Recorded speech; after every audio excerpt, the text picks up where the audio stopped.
Welcome back to the channel. I'm Jason Wood, the VA loan guy. We're going to talk today about everything you need to know about the VA loan for first-time home buyers. Now, the VA loan is a great loan program whether you're a first-time buyer or a seasoned investor. But today we're going to talk about what you need to know if you're a first-time home buyer. So the VA loan is one of the most powerful financing tools out there available to purchase a home. For an active duty member looking to purchase their very first home and start creating wealth through real estate, there's no better financing tool. So who qualifies for the VA loan?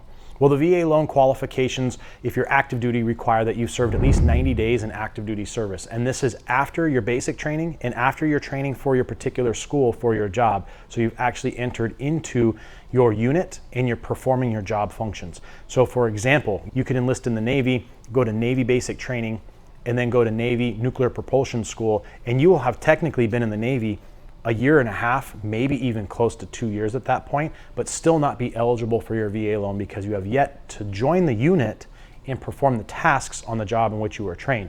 So it's at that moment you join your unit and you put 90 days of time into doing the actual job that you're now eligible for the VA loan. One of the essential pieces to the puzzle is your certificate of eligibility. Now, this is something you can pursue on your own, but your lender has access to pull this for you through the VA's lender portal. So we have direct connection to the VA. We're able to pull your certificate of eligibility. That's your golden ticket that says you can use the VA loan. It's a really wonderful thing that we need to make sure you have prior to going out looking at properties or making any kind of offers. The zero down payment advantage with the VA loan is bar none exclusive to this loan program. There isn't any that holds a candle to it, but is the one thing that the VA loan is known the most for, which is your ability to have zero down payment when you buy the house. So to give you a little further explanation, that does not mean zero money out of pocket. What this means is if you found a home for $300,000, you could purchase that home and your loan would be for $300,000, no down payment.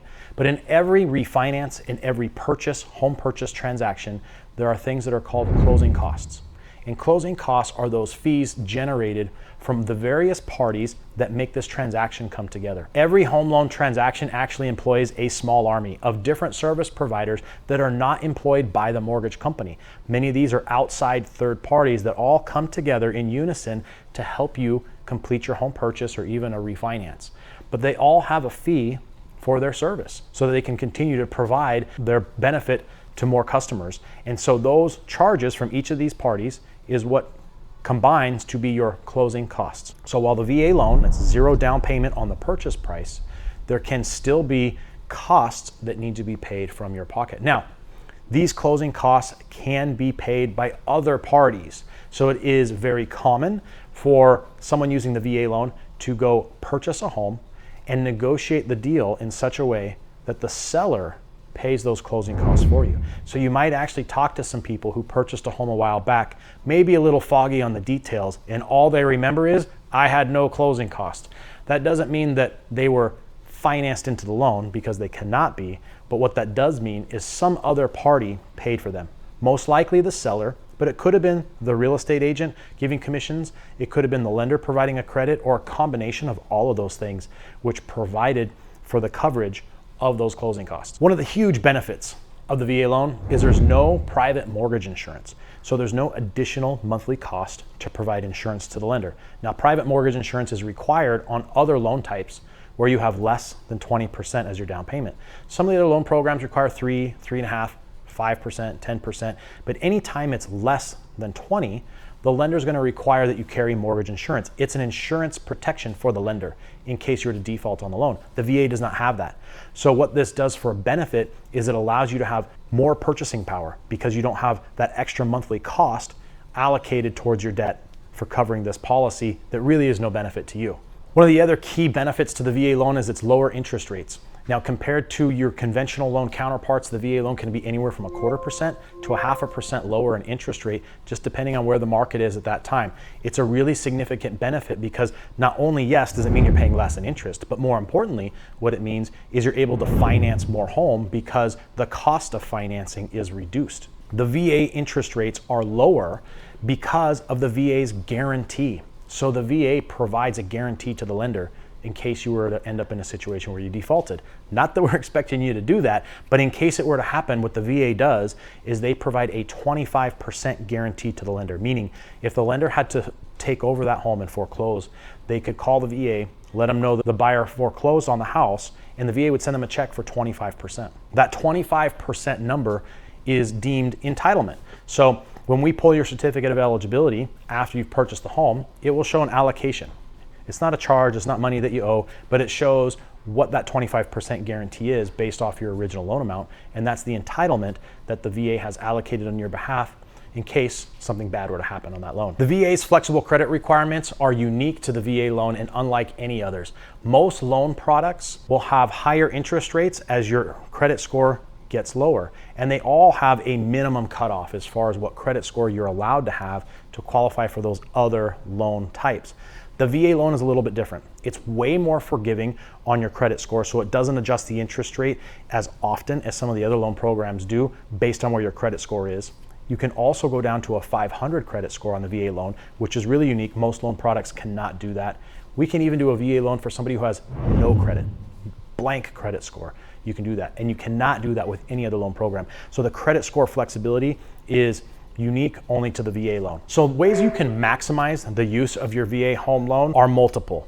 But one of the best ways to maximize using it is to get with a specialist like me who can actually help you extract the full power of what this product has to offer. There are many unique benefits to this program in regards to the type of property that you can purchase with it and how much of this you can purchase. Other really unique features of the VA loan even allow for debt to be paid off at closing. That's right, you could even pay off a credit card, a jet ski loan, an auto loan, anything like that to help you qualify for the loan, and you could do that through the transaction. So one of the unique things that you can do is get a seller to provide a credit through the transaction and use that to pay off debt to qualify. So let's say you're looking at purchasing a home that's just a little bit above where you qualify because of your debt load. Well, if we could pay off one of those debts, it might get you right where you want to be. So we can structure a VA loan to do that, and that is unique to the VA loan. But it's important in order to maximize a VA loan like this that you're working with somebody who understands how that works with seller concessions. So we've talked about the VA loan perks with the 0 down payment, no mortgage insurance, lower interest rates, flexible credit requirements, getting your certificate of eligibility, and the funding fee. The funding fee is something you have some flexibility on. It's actually considered a closing cost, but it's the only closing cost that you can finance into the loan. So you can just lump it on top of the loan rather than having to pay that cash out of your pocket when you close along with the other closing costs. So that's a really nice, unique feature about the VA loan is that funding fee, your ability to finance that. So let me take you step by step on this VA loan process. The first thing we need to do is get your certificate of eligibility. And the reason why this is so important is because this is your golden ticket to know that you have access to the program.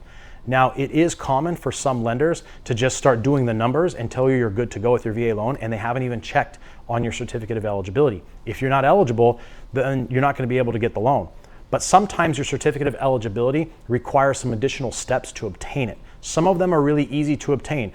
The lender can obtain it, we can get it through the VA Lenders Portal. Sometimes it requires some additional steps and a lengthy amount of time. So we want to make sure that this is step one that's completed at the very beginning to know that you're eligible. The next thing from there is your pre-approval process. That's where we're going to analyze and look at all your credit, your income, and your assets to determine on how much loan we can actually provide to you to set your purchasing power. As we determine how much you're pre-approved for, one of the most common mistakes and things to watch out for is your personal budget. While oftentimes we can approve you for a higher amount than maybe you were aiming for, it's important that you look at your monthly budget. And if you haven't taken the time to create a monthly budget for you, this is a great step to do as a first-time home buyer to determine how much room you actually have in your personal budget to allocate towards a mortgage. Now, one thing that is important is you should be expecting to allocate a little bit more than what your BAH is going to be. Typically, I tell people your home mortgage is probably BAH